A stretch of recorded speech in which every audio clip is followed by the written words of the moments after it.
understandably, all the books that I have talked about on my fly fishing book review series on YouTube have been about fly fishing. Today's book is not a fly fishing book, but if you are a fly angler who enjoys good writing, then this title deserves a spot on your shelf. We'll talk about it today on Casting Across.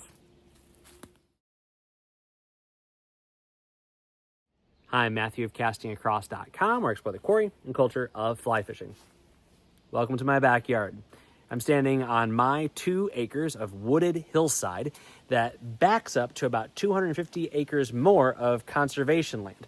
And it is fantastic that my 5 boys have the opportunity to explore, to have adventures, and to get into a little bit of mischief out in creation.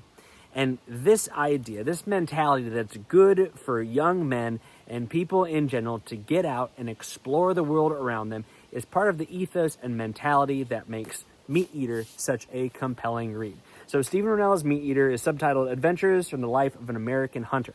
And so you might be saying, first of all, what's going on here? This is not a fly fishing book. But you need to realize that Meat Eater as a brand is one of the few examples of hunting and fishing stuff that bubbles up into greater cultural consciousness. I would say that it is probably only second to like the Duck Dynasty guys in the last 10 or 15 years. Rinella has a media empire within hunting and fishing, and the quality of the content that he puts out, primarily for big game hunting, but also waterfowl, fishing, and a number of other subjects, is top notch. And that comes through in this book. So that's the first thing I'd say. It's really well written. If you enjoy a well-written book, a good book, then this is a book that is for you. It takes on that autobiographical tone that you're probably very used to if you read a lot of fly fishing books, as it's someone's personal experiences outdoors. But here you have the benefit of it being a much wider scope than just fly fishing for trout. Yes, there is fishing in here, but there's also hunting for bear and hunting for whitetail and hunting for small game.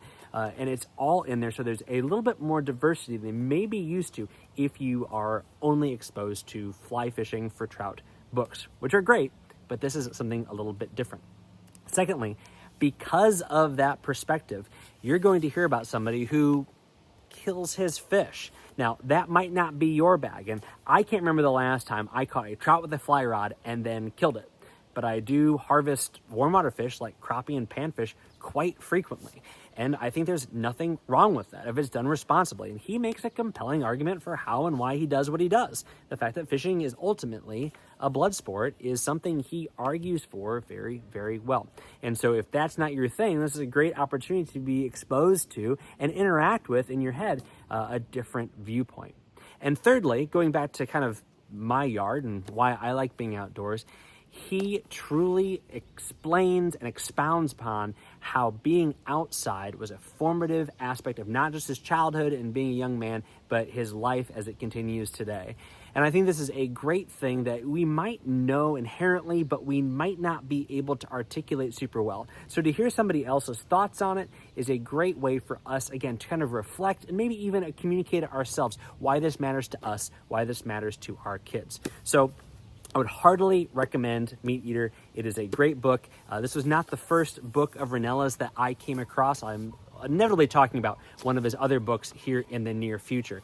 But I would think that this is a book that deserves your attention, especially if you have consumed some of his other content online. This is a great way to kind of get a fuller, more personal experience with Rinella and the great kind of perspective that he brings to outdoor stuff.